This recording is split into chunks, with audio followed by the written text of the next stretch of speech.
there, it's Natalie back at Hoya Haven, and I've got a few things I want to repot today. I did some cuttings that I want to put in a container as well, and just want to chat with you a little bit. Did a little bit of plant shopping yesterday, and so I went to Nature's Corner, and I also went to Benzel's greenhouse, both of which are, within a half-hour drive from where I live. So the first place I went to is Benzel's, and I've bought some Rhipsalis from there before.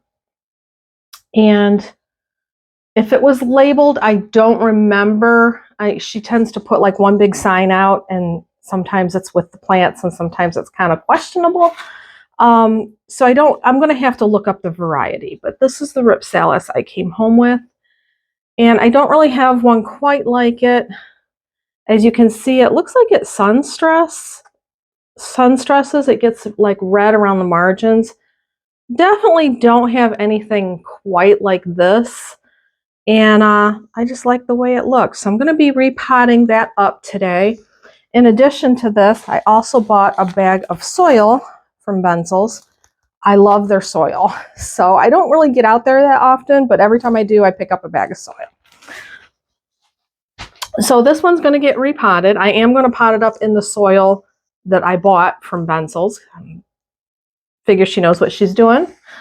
And I did a little bit of reading up on Rhipsalis. They actually don't mind staying a little bit wetter than Hoyas or desert cactus for that matter. So, they can withstand a little bit of a more moist soil. So I will probably use the soil that I bought, and I will also pot up my other two Rhipsalis, and these are the ones I bought a couple weeks ago at Hohen's greenhouse. I have my Rhipsalis pilocarpa. And I didn't show this at the time when I did my other video, but look at that. It's got like a little bloom. How cute is that? And it actually looks like maybe I might end up with a second one there. So yeah. And then I have my Rhipsalis clavata. And so a lot of my Hoyas, through trial and error, I've learned that I can't put them in just a regular ceramic pot or glass pot.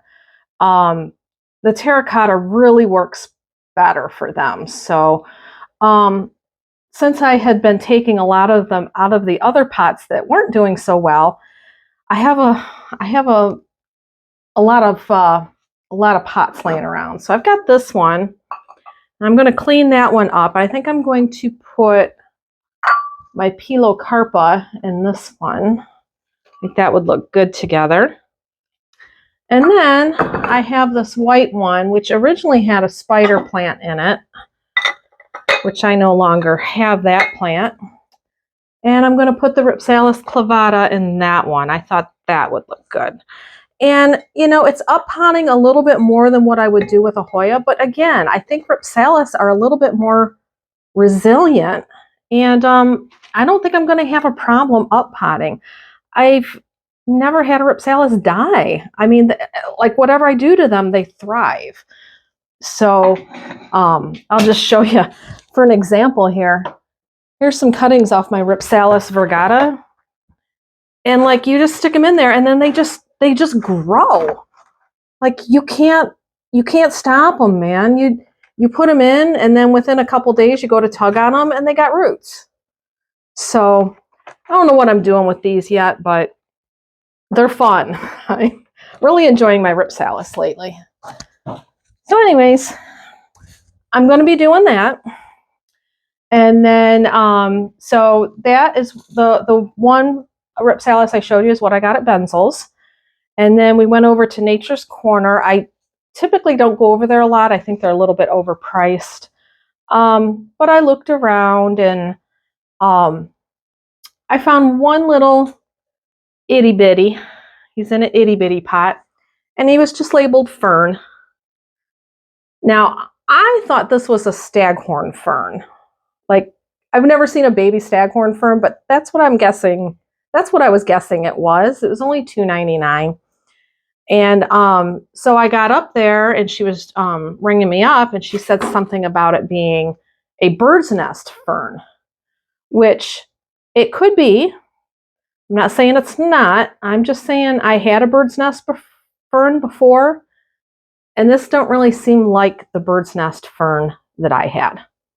But if that's what it is, that's what it is. It was $2.99. I really didn't see a whole lot that I was interested in purchasing over there, but I thought I didn't want to walk out empty-handed, so I got this. So that's all I bought yesterday, and I apologize for not having video for that. I went with my husband, and when I was riding out there, I thought, well, I should probably, videotape this and make some good footage, but I'll be going out there again. I will videotape once they get some more selection in, maybe in like a month or so. But as far as yesterday, I had been up since about 3 in the morning. I did not sleep well the night before. And I just wasn't feeling like pulling out my video camera. I was kind of like an autopilot all day yesterday. So today I feel much better. I got plenty of sleep, and I'm going to be, this one I'm not going to repot yet. I'm just going to put him on my windowsill downstairs. I just brought him upstairs so I could show you guys what I bought yesterday.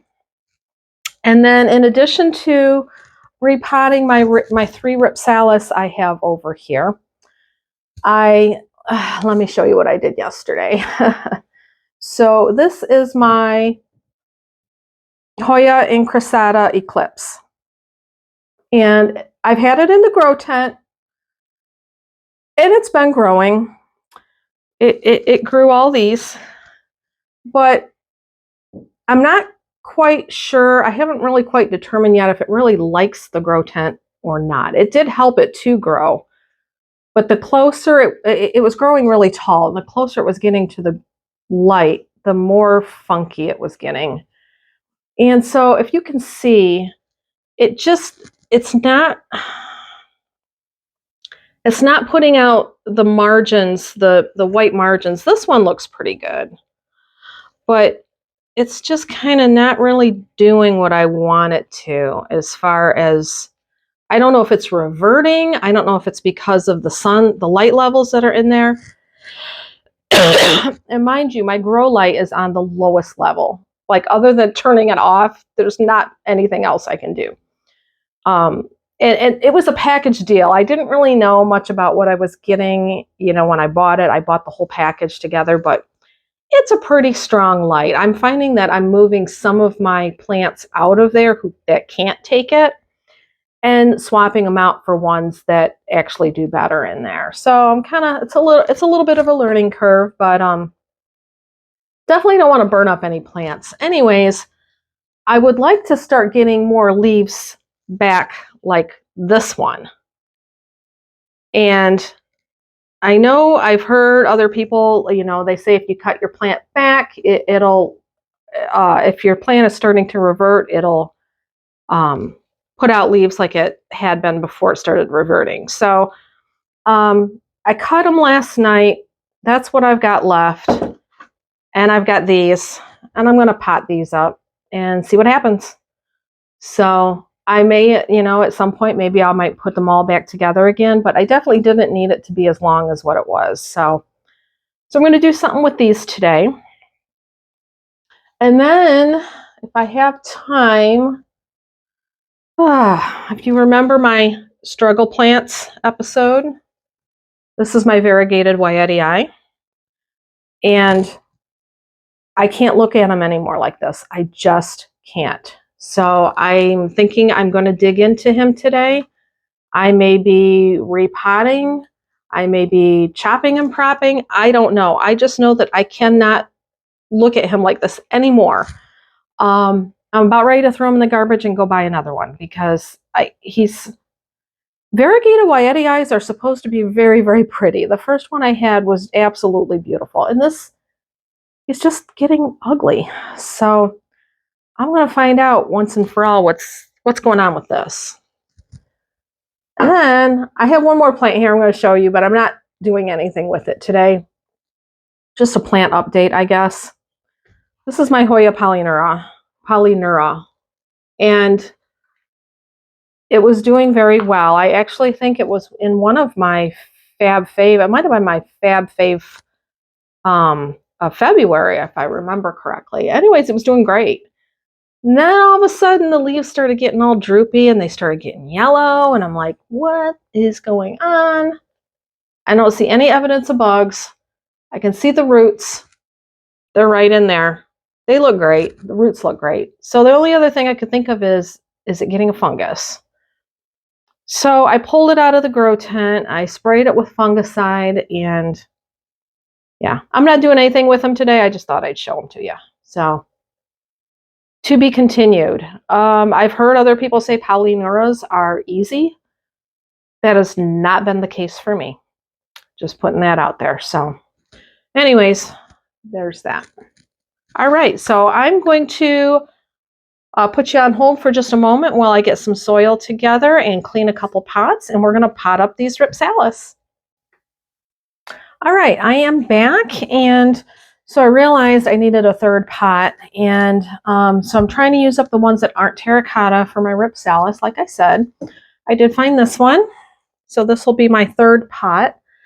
I'm thinking actually that the clavata is going to go in this one, because I really like the way that this one looks in the white pot. So that's how I'm going to do it. And just a little warning to you guys when you are shopping for pots for your plants. Just because it has one of these glued to the bottom, and just because there's a hole inside there, check it first with water and make sure that it actually does drain out. And if it does not, then use something else and use it as a catch pot. Because I found out many of the ones that I bought, and I hate to say it, but a lot of them from TJ Maxx, they look like they have the ability to drain the water out of the bottom. And then when you test them out, they actually don't drain any water out. And I've learned that the hard way. I've lost a few plants in the process. So unless I'm guaranteed that it drains very well, I'm going to use an older pot that I, bought something in, and I'm going to put that inside. So I know it has drainage, because every plant needs good drainage. So but it's still an upsize, as you can tell. It's going to be a little bit larger than what I have. So I guess if I was really lazy, I could just stick it in there. And it's taller too. So we are going to start with him. Let me see if I can kind of point down a little bit to what I'm doing. And my desk gets so messy so quick. Like, I go from having room to not having room again. So. And this I can use for something else down the line. So of course I save that. And I decided I'm not going to add any amendments to the soil I bought from Benzel's, because she already makes a mix that is a little bit heavy in perlite, and it's very rich soil. And I'm just going to trust, because her Rhipsalis always looks so good, So I am just going to trust that this soil would be good for that. So now if this was Hoya's I was dealing with, I would probably be adding some more amendments. But like I said, Rhipsalis, they're like so easygoing. So anyways, we will go ahead and pot him up.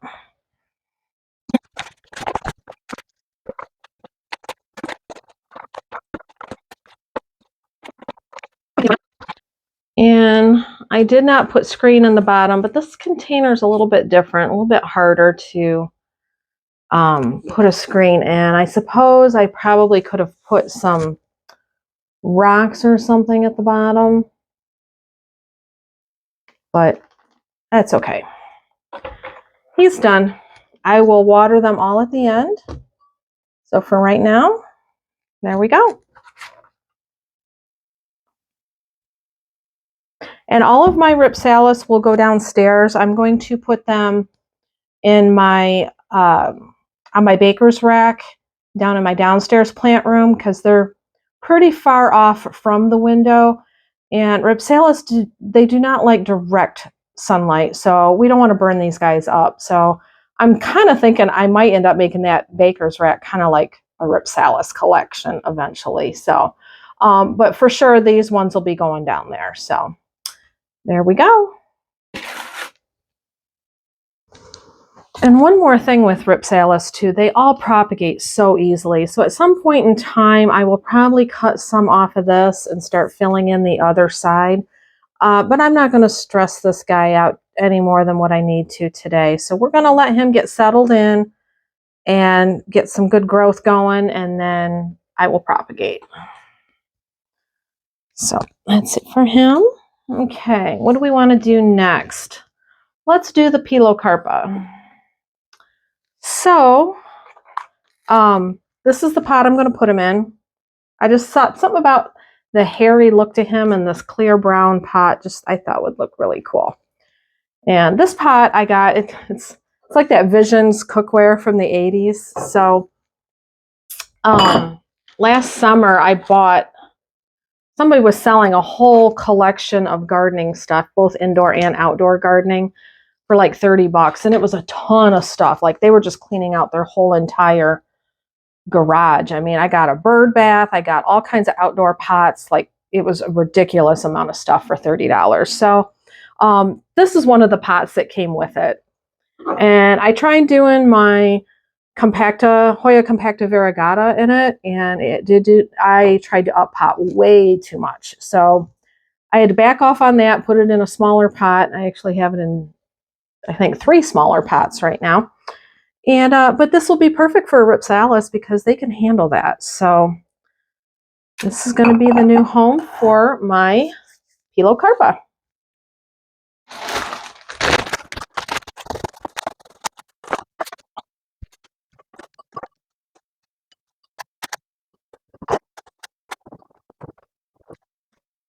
It is a little bit of an up pot for sure, but like I said before, I believe Rhipsalis can handle it. Here's another example of me really up potting a Rhipsalis. Here's another one of my Vergatas. And I just had the one piece in the middle and I just plopped it right in and it's doing great. Never missed a beat. None of them do.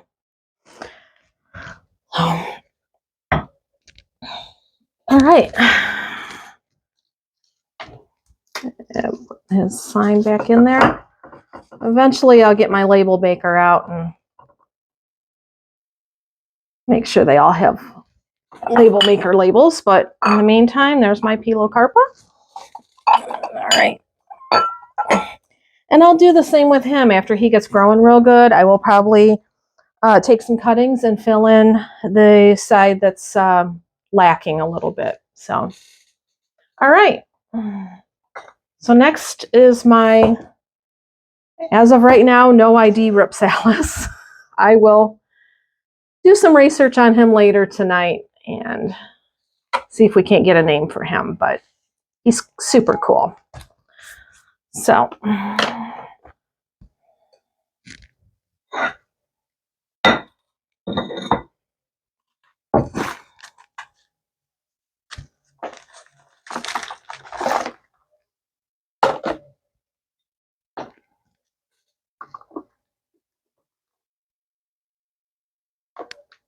now I'm starting to second guess putting him in this pot because he doesn't have that many roots at all. And I don't know, that might be a little too much of an up pot for him. So, shoot. You know what? I think I'm going to put him in this pot right here for now. He's going to look a little big on top, but I can't, I'm going to risk losing the whole plant if I take this little teeny bit of roots I have here and stick him in this gigantic pot. So eventually maybe he'll make his way to that pot, but it's not going to be today. This is pretty overwatered too. Make sure his roots look okay.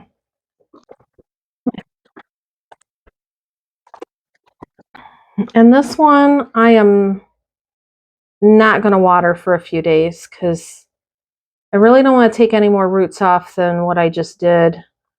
I'm going to give them some fresh soil that's a little bit drier and see what happens from there. I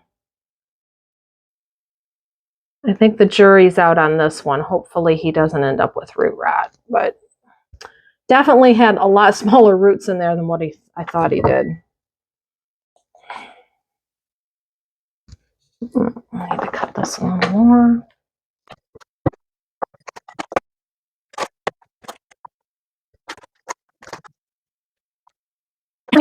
Not going to water him right away. We're just going to see how he ends up doing. And worst case scenario, I'll take cuttings and re-propagate them. So, but anyways, it looks very pretty in this pot as well. So I'm digging it. There we go. All right.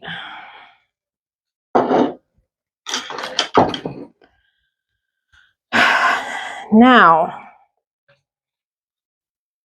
what to do with these guys?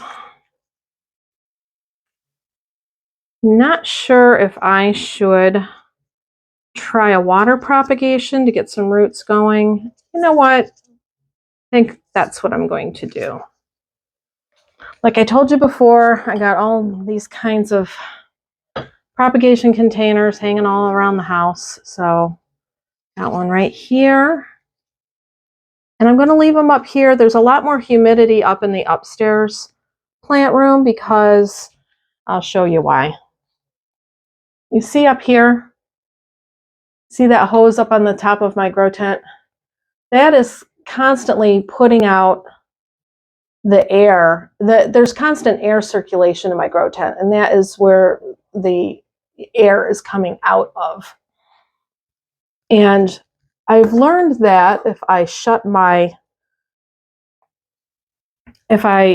the door to this plant room, that there's humidity in the whole entire room. So I've since learned that my higher humidity plants I can keep upstairs, my lower humidity ones can go downstairs. And I do need to move some of them downstairs that don't need to be up here. I've got a cactus that doesn't need to be up here. He doesn't need humidity. So anyways, that's what I'm going to do for this right now. I'm just going to see if I can get some roots going on it. So I'll be right back. All right, we filled them up with water, and I'm just going to put them over here on my plant stand, and let's see what happens. All right, that was an easy fix for that. Okay, got one plant left, and that's this guy. I want to find out what's going on. I'm tired of wondering. I need to know. So here we go.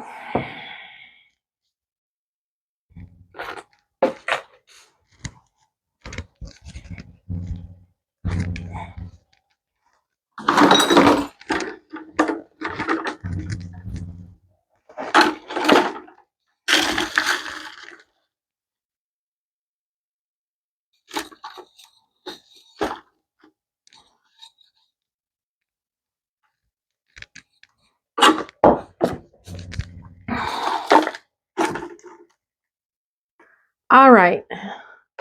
Very, very dry roots. So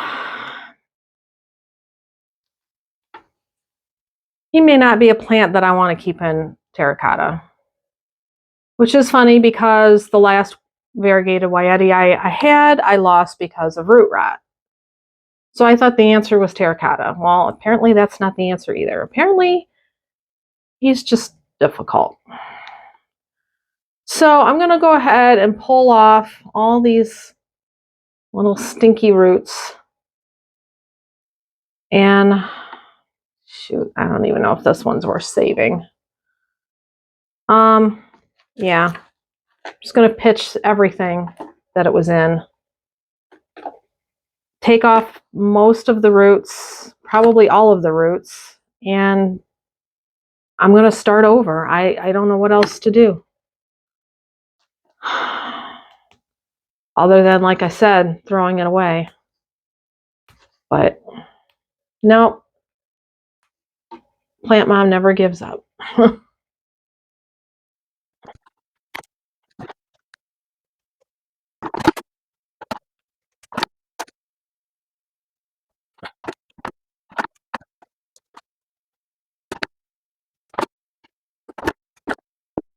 So